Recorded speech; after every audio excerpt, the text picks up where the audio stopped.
Shalom, selamat sore saudara-saudara yang kekasih. Hari ini saya ingin berbicara tentang antara dua kerajaan. Saudara berada di mana?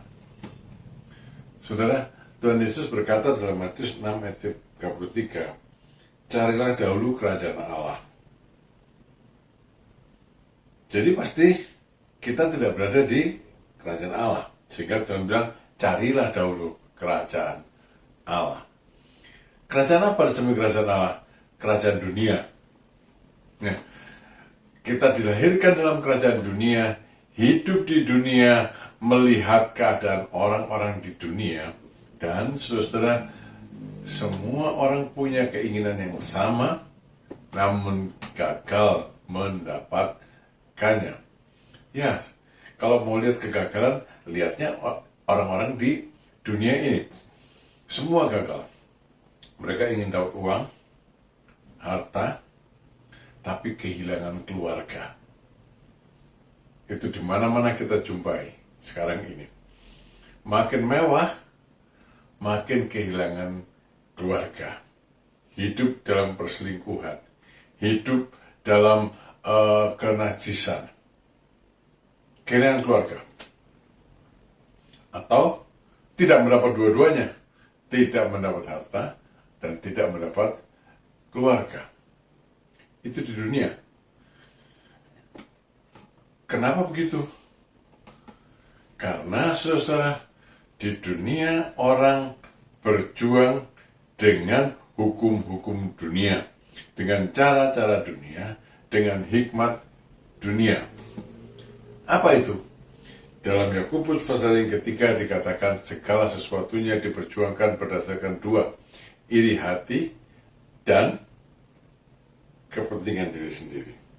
Lalu dalam Pengkhotbah pasal 4 ayat yang keempat, di situ dituliskan juga, aku melihat bahwa segala jerih payah dan kecakapan dalam pekerjaan adalah iri hati seseorang terhadap yang lain. Itu pun sia-sia dan usaha menjaring angin. Itulah yang terjadi dalam kerajaan dunia sejak dahulu. Semua upaya berdasarkan dua saja. Karena iri hati pada kemajuan orang lain dan karena kepentingan diri sendiri. Tapi Tuhan Yesus menawarkan alternatif. Carilah kerajaan Allah. Ada kerajaan lain. Meskipun kita dilahirkan dalam kerajaan dunia, ada kerajaan lain.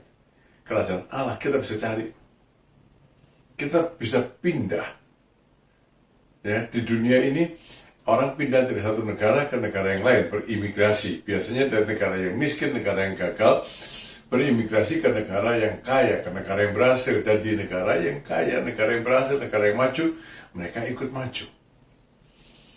Orang berbondong-bondong pindah dari negara yang miskin ke negara yang kaya.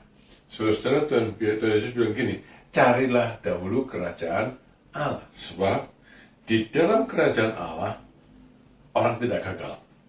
Karena Allah tak pernah gagal. Dalam kerajaan Allah, orang mendapatkan segala sesuatu yang diperlukannya. Semuanya ditambahkan kepadamu. Mengapa bisa begitu? Ya saudara, karena dalam kerajaan Allah berlaku hukum-hukum Allah. Berlaku hikmat Allah, berlaku aturan-aturan Allah. Kalau ada seseorang berimigrasi dari satu negara ke negara yang lain, dia akan tunduk pada aturan hukum norma masyarakat di negara lain itu. Kalau kita pindah dari kerajaan dunia ini ke kerajaan Allah, kita diterima di sana melalui Tuhan Yesus Kristus, maka kita robah norma kehidupan kita. Maka kita perlu robah hukum yang kita anut, kita robah cara mengambil keputusan. Dan dalam kerajaan Allah, segala sesuatu diputuskan berdasarkan hikmat Allah. Hikmat yang dari sorga, hikmat yang dari atas, yaitu hikmat yang menyebabkan kita mengerti tentang kebenaran, keadilan, dan kejujuran. Hikmat yang menyebabkan kita tahu setiap jalan yang baik. Amsal Salomo pasal 2 ayat ke-9 dan 10. Saudara, dalam kerajaan Allah, keputusan diambil berdasarkan hikmat, jalan yang benar, yang Yakobus katakan sebagai hikmat yang dari atas, murni, pendamai, peramah, penurut, penuh belas kasihan dan buah-buah baik, dan tidak memihak dan tidak munafik. Atau dengan kata lain, kalau tidak memihak, tidak munafik, segala sesuatu berjalan di dalam keadilan, maka dalam kerajaan Allah segala keputusan tidak didasarkan pada iri hati atau kepentingan diri sendiri, tapi bagaimana memberkati orang lain. Dan saudara, dalam kerajaan Allah berlaku hukum-hukum Allah, pikiran Allah, kehendak Allah. Roh Allah ada di dalam hati orang-orang yang diam dalam kerajaannya. Dan orang-orang ini memiliki roh Allah sehingga mengetahui isi hati Allah, pikiran Allah. Dia tahu keputusan yang tepat dalam hidupnya. Allah tahu segala sesuatu. Maka di dalam kerajaan Allah, kita putuskan segala sesuatu menurut pikiran Allah. Saudara, maka yang lainnya memang akan ditambahkan pada kita. Orang yang mengambil keputusan yang benar, keputusan yang tepat akan berhasil. Dan itu tidak bisa dilakukan dalam kerajaan dunia dengan norma-norma dan hukum dunia. Hanya dalam kerajaan Allah. Itu sebabnya Tuhan Yesus bilang, carilah dahulu kerajaan Allah. Pindah ke kerajaan Allah. Usaha. Cari dulu kerajaan Allah. Pindah ke sana. Yang lainnya ditambahkan kepadamu. Hidup, mengambil keputusan sesuai dengan norma-norma kerajaan Allah.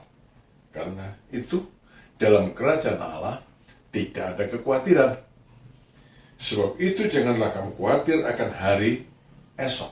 Sebab semuanya yang diperlukan, yang tidak bisa diperoleh dalam kerajaan dunia ini, ditambahkan kepadamu. Tuhan memberkati. Amin.